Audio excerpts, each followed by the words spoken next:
नाज़रीन, इस वक्त जो सीरिया में, शाम में हो रहा है और इसराइल जिस तरीके से हमले कर रहा है, इस पे कुछ लोग हैरान हैं। तो मैं आपको इसकी दो तीन बुनियादी वजूहात बता देता हूँ ताकि सबको पता हो, और फिर ये कि ये असल में आगे जाके प्लान क्या है।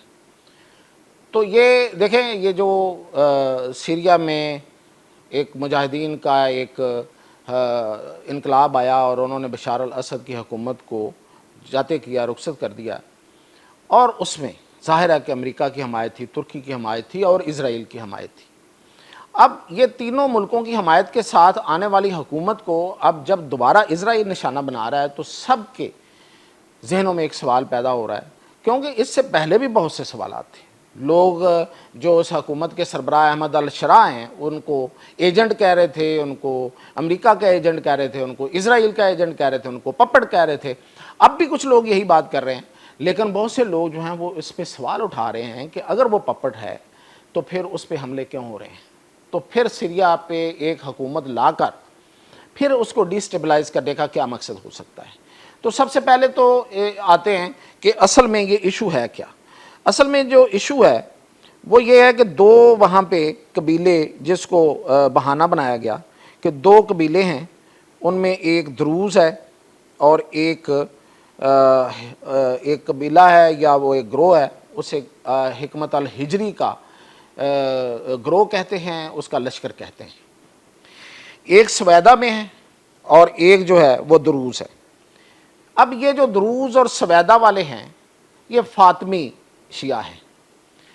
अब इनका दोनों तरफ इनकी मौजूदगी है, ये इज़राइल में भी हैं, ये सीरिया में भी हैं, ये इराक़ में भी हैं, शाम में भी हैं, इराक़ में भी हैं। अब इनको एक गैर मामूली तहफ़्फ़ुज़ मिला रहा है हमेशा। अब यहाँ पे द्रूज़ वालों का तो बहुत बड़ा इशू जो है वो शायद इस मौजूदा हुकूमत के साथ नहीं था, लेकिन इतना बड़ा इशू नहीं था जितना बड़ा हिकमत अल हिजरी जो एक ग्रोह है, शायद वो कबीला भी है या और वो हैं फातमी, उनके साथ है, क्योंकि वो असल में ड्रग माफिया है। ये मनशियात का कारोबार करते हैं और उस मनशियात के कारोबार से ज़ाहिर है कि अपनी ज़िंदगी भी गुजारते हैं और फिर अपनी दाग बैठाते हैं और हर हुकूमत को ब्लैकमेल करते हैं, वो बशार अल असद की हो या उनके वालिद की हो या अब ये वाली मौजूदा जो हुकूमत है इनको, तो ये हर एक को ब्लैकमेल करते हैं, अपनी मर्ज़ी की ये ज़िंदगी जीना चाहते हैं और अपने मर्ज़ी से ये अपने इलाके जो हैं वो कब्ज़े में लेते हैं। तो इस पर ये जो मौजूदा रजीम है, अहमद अल शरा की जो हुकूमत है, उन्होंने कार्रवाई की और हिकमत अल हिजरी का जो कबीला वहाँ पे जाके इन्होंने उनको मारा और उनको भगा दिया।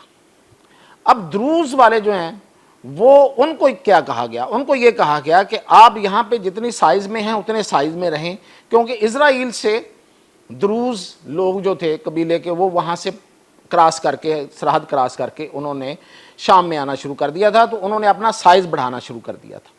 तो उनको रोका गया कि आप अपने साइज़ में रहें। तो ये है असल में जो बुनियादी लड़ाई है, लेकिन इससे पीछे भी बहुत कुछ है, वो मैं आपको बताता हूँ। अब इस बात को, इस चीज़ को बहाना बनाकर इज़राइल जो है वो बेदरेग और अपनी मर्ज़ी के साथ और बग़ैर किसी की बात माने इस शाम के ऊपर हमले करता जा रहा है, यहाँ तक कि उसने सदारती महल को भी निशाना बनाया। ज़ाहिर है कि वहाँ पे सदर अहमद अल शरा हैं जिनको उन्होंने सब ने खुद माना है, तो इसका मतलब उनको निशाना बनाया। ये और बात है कि तुर्की ने इस हमले से पहले उन्हें इंटेलिजेंस दे दी थी कि आप यहाँ से निकल जाएं, वो वहाँ से निकल गए, लेकिन वहाँ पे बहुत सी फोर्सेस के लोग जो हैं वो निशाना बने हैं और ये बहुत बड़ा सिंबॉलिक अटैक है कि भाई हम उड़ा देंगे हर चीज़ अगर हमारी मर्ज़ी के मुताबिक ना कुछ चला। अब हकीकत क्या है? हकीकत ये है कि इन दोनों कबीलों के साथ पिछले 5 महीनों में 4 मुआहदे हुए। ये मैं मुआहदे भी आपको स्क्रीन पे दिखाऊंगा कि वो चारों मुआहदे जो हैं 5 महीनों में वो किसने तोड़े, वो इन्होंने तो नहीं तोड़े। मतलब ये कि द्रूज़ इधर से इज़राइल से उधर दाखिल होने लगे तो जाहिर है फिर वो तो रोकेंगे। ये जो हिकमत अल हिजरी वाले हैं इन्होंने अपने इलाके बढ़ाना शुरू कर दिए, तो वो जाहिर है कि वो अपने आप को हुकूमत समझते हैं और उन्होंने एक फ़ौज भी बना ली है, तो वो उसमें मुदाखलत करेंगे। तो ये असल में हुआ है جس کی وجہ سے یہ لڑائی شروع ہوئی ہے۔ اب اس کے پیچھے اصل عزائم کیا ہیں؟ اصل عزائم جو ہیں وہ جاننے کی بڑی ضرورت ہے۔ اب یہ کہاں تک یہ معاملہ جاتا ہے، امریکہ کہہ رہا ہے بس کریں اور وہ حملے کرتا جا رہا ہے۔ یہ جب بھی نیتن یاہو امریکہ جاتا ہے، یہ کوئی نہ کوئی وہاں سے ان سے منظوری لے کے آتا ہے، ان کی ہام اپنے ساتھ لے کے آتا ہے، ان کی رضامندی لے کے آتا ہے امریکیوں کی، اور آ کے یہاں پہ کارروائی کرتا ہے۔ اس سے پہلے جب اس نے ایران پہ حملہ کرنا تھا تو وہ گیا تھا، اس سے پہلے جب غزہ پہ بڑے حملے کرنے تھے تو یہ گیا تھا، اور اب سیریا پہ، شام پہ حملہ کرنے سے پہلے بھی یہ وہاں سے یہ ان کی رضامندی لے کے آیا۔ اب وہ کہتے جا رہے ہیں بس کریں، دونوں فریق جو ہیں، چاروں فریق جو بھی فریق ہیں وہ سارے جو ہیں وہ اپنے اس میں حدود میں رہیں۔ بھائی یہ کیا ڈرامے بازی ہے، اور یہ ڈرامے بازی ہے۔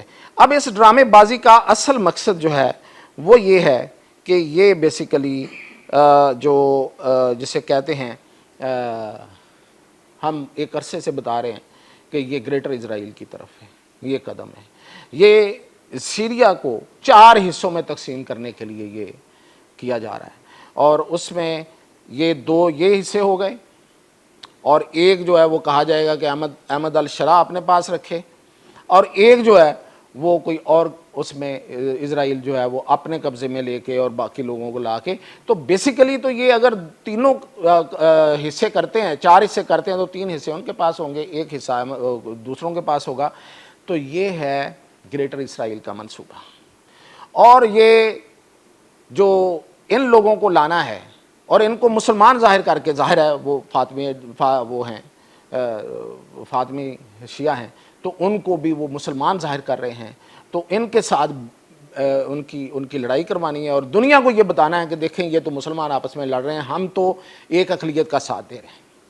تو یہ بیسیکلی ڈرامے بازی ہے اور کچھ نہیں ہے، اور یہ گریٹر اسرائیل کی طرف قدم ہے، اور یہ 3 حصے خود لے جائیں گے، اس کے بعد لیبنان، اور پھر آپ کو پتہ ہی ہے کہ سنائے جو اس کا صحرا ہے، اس پہ تو آلریڈی اس کا دعویٰ ہے، وہ اس سے لینا اس کے لیے کون سا مشکل ہے۔ تو یہ ہے اس طرف یہ قدم بڑھاتا جا رہا ہے، اور اس کا پہلا غیر حتمی، غیر سرکاری تو نہیں، خیر وہ نتیجہ بھی آ گیا ہے، وہ یہ ہے کہ یہ جو نیتن یاہو ہے، اس پہ بہت سے کیسز ہیں، مقدمات ہیں، کرپشن کے کیسز ہیں، اور یہ ہر دفعہ عدالتوں سے یہ استثناء لے لیتا ہے۔